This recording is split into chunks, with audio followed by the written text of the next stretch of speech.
Kitchen lab లోపల dahi kebab అని ఒక స్నాక్ గురించి తెలుసుకుందామా మరి? అది ఏంటది? దానికి కావలసినటువంటి పదార్థాలేంటి? దహీ కబాబు కావలసిన పదార్థాలు: వడకట్టినటువంటి పెరుగు 2 కప్పులు, పన్నీరు తురుగు 1 కప్పు, శనగపిండి పావు కప్పు, ఉల్లి ముక్కలు పావు కప్పు, అల్లం వెల్లుల్లి పేస్టు 2 స్పూన్లు, గరం మసాలా స్పూను, కారము స్పూను, పసుపు కూడా 1 స్పూను, జీలకర్ర పొడి అంటే జీలకర్ర మెంతుల పొడి అయినా పర్వాలేదు, జీలకర్ర పొడి అయినా పర్వాలేదు 1 స్పూన్, బ్రెడ్ పొడి 1/2 కప్పు, ఉప్పు కొత్తిమీర తగినంత.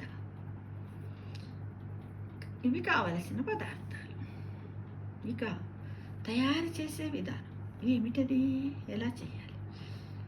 గిన్నె లోపల వడగట్టిన పెరుగు, పన్నీరు, ఉల్లి, శనగపిండి, కారము, గరం మసాలా, పసుపు, అల్లము వెల్లుల్లి పేస్టు, జీలకర్ర పొడి, ఉప్పు వేసి బాగా కలపాలి. మిశ్రమాన్ని కలిపిన తర్వాత ఆ మిశ్రమాన్ని చిన్న గుండలుగా చేసి కబాబులుగా ఒత్తుకోవాలి. కబాబులు అంటే ఏంటో అనుకోకండి, ఏమీ లేదు, మనం పూరీలాగా బూరెలు ఉంటాయి చూడండి, అలా ఒక పేపర్ పైన ఒత్తుకొని దాన్ని తీసి మన దగ్గర బ్రెడ్ పౌడర్ ఉంది కదా, ఆ బ్రెడ్ పౌడర్లో అద్ది తర్వాత బట్టర్ పరిచిన బేకింగ్ ట్రేలో ఉంచి ఓవెన్లో పెడితే సరే.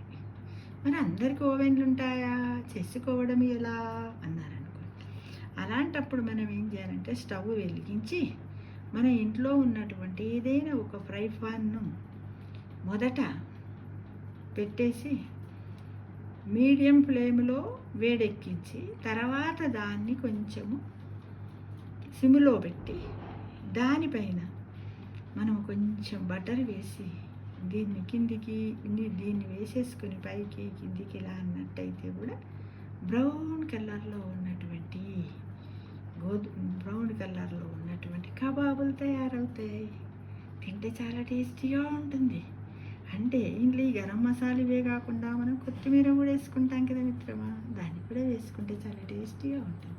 అందరూ ఒకసారి చేసుకుంటే దీన్ని గ్రీన్ చిల్లీ పచ్చడితో తినొచ్చు, కోరియండర్ పచ్చడితో తినొచ్చు, కొబ్బరి పచ్చడితో తినొచ్చు, ఏదీ లేకుండా ఉట్టి స్నాక్స్ లాగా కూడా తినొచ్చు.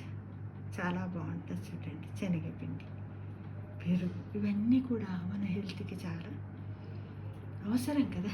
ఇలా అప్పుడప్పుడు చేసుకుంటూ ఇస్తే పిల్లలు కూడా బాగా తింటారు. వెరైటీగా ఉంటుంది. ఏంటిది? దహీ కబాబ్ చాలా టేస్టీగా ఉంటుంది. చేసుకొని తిని టేస్ట్ ఎలా ఉందో చెప్పి ఒక కామెంట్ పెట్టండి, ఒక లైక్ చేయండి మిత్రమా. ఓకేనా?